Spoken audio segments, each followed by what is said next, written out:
Deputado, se por um lado a gente tem aí Ciro Gomes e Roberto Cláudio descendo ladeira abaixo, temos a ascensão do ministro da Educação, Camilo Santana, né? Foi graças a ele que o PT conseguiu ter pelo menos o comando de uma capital pelo Brasil. E há quem afirme que isso cacifa ainda mais Camilo Santana, quem sabe, para disputar a presidência da República em 2026, diante aí da idade avançada do atual presidente Luiz Inácio Lula da Silva, e se fala até em uma dobradinha com o MDB, com Simone Tebet na vice de Camilo Santana. Isso já está sendo discutido nos bastidores de Brasília? E o que o senhor acha dessa ideia, dessa dobradinha Camilo Santana-Simone Tebet?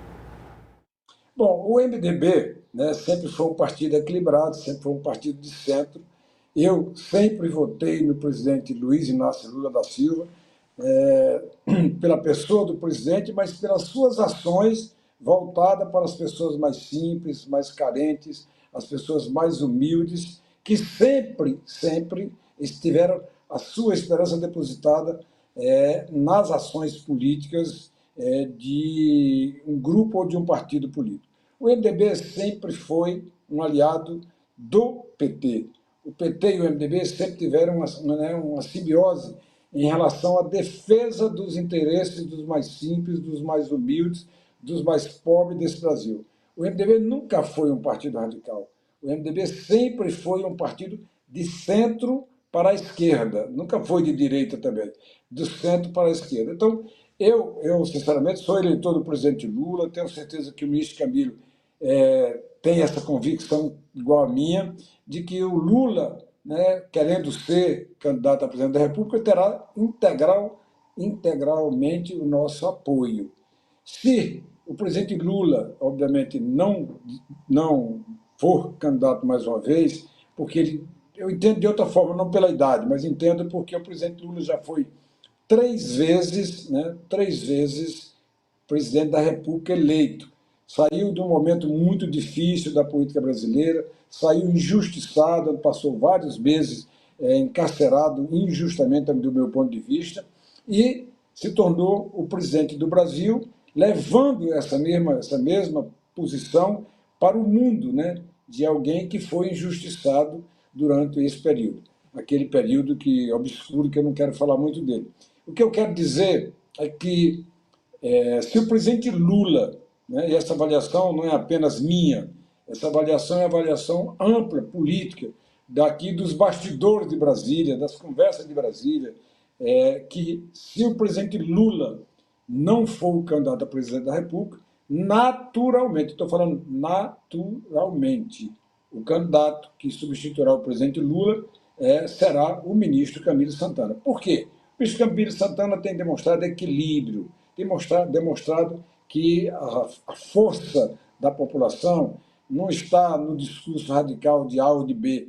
O interesse dessa população e a força do seu voto está dedicada àqueles que constroem, àqueles que fazem a sua obrigação, o seu dever de casa. O ministro Camilo tem feito isso com obstinação desde o dia que, disputando comigo uma eleição também muito acirrada, ganhou as eleições, teve a humildade de vir, eu, presidente do Congresso Nacional, conversar comigo aqui, e eu abri as portas, sendo o ser humano, repito, que mais recursos, André, mais recursos encaminhou para o Estado do Ceará. E nunca na história do Ceará vendeu uma emenda, viu, André?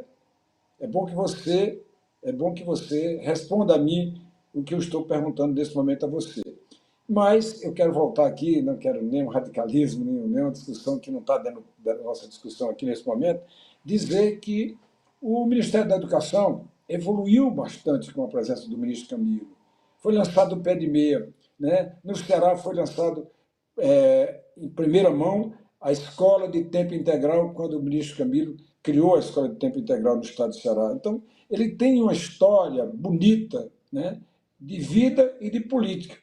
E tem uma história de muita dedicação. Tenho o privilégio hoje de poder dizer assim, para além da política, sou amigo do ministro Camilo Santana.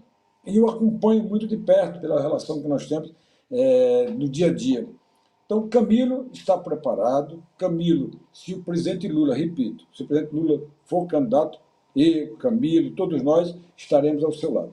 Se o presidente Lula não for o candidato, não tem um outro nome do centro para a esquerda e dentro do Partido dos Trabalhadores que não seja o do ministro, no meu ver, que não seja o do ministro Camilo Santana, por todos, não pela minha amizade, não pelo meu desejo, mas por todos os seus méritos. Portanto, nós temos o privilégio de, no estado de Ceará, termos um nome, né, que pode, inclusive, suceder o presidente Lula, se este não for o candidato. E tenho certeza que nós teremos assim um momento muito rico na política brasileira se o Camilo for o candidato. E, naturalmente, eu, que faço parte da direção nacional do meu partido, não apenas no Estado, vou trabalhar muito, muito para que essa aliança se consolide, né, se consolide de Camilo com alguém do MDB, do PT com o MDB, porque os dois, no meu entendimento, tivemos alguma disputa nessas eleições, que é muito mais do que natural num regime democrático, mas eu tenho certeza que, pela minha experiência, pela minha convivência, Camilo, sendo candidato, o MDB, mais uma vez, estará atrelado a esse projeto, junto com o presidente Lula, junto com o ministro Camilo, junto com o Partido dos Trabalhadores, para construirmos o Brasil que todos nós queremos. O Brasil que não seja mais o Brasil do discurso, o Brasil da entrega. Eu vi agora o meu amigo JHC e aquele menino que nasceu, né, muito cedo nas mãos de um médico, mas ele foi foi feito, como dizia o meu querido amigo Eduardo Campos, que Deus o tenha no céu, foi feito lá na nossa fazenda pela amizade que nós tínhamos de frequentar a casa um do outro permanentemente. Então, ele mostrando um vídeo dele, por que o resultado de 86%, de 80 e tantos por cento da população de Recife? Porque ele tem um sistema de entrega e a população hoje quer exatamente isso, quer receber aquilo que ele tem direito. Portanto, Camilo representa exatamente isso para o Brasil, representa isso para o Ministério da Educação e representa a esperança da política para todos nós.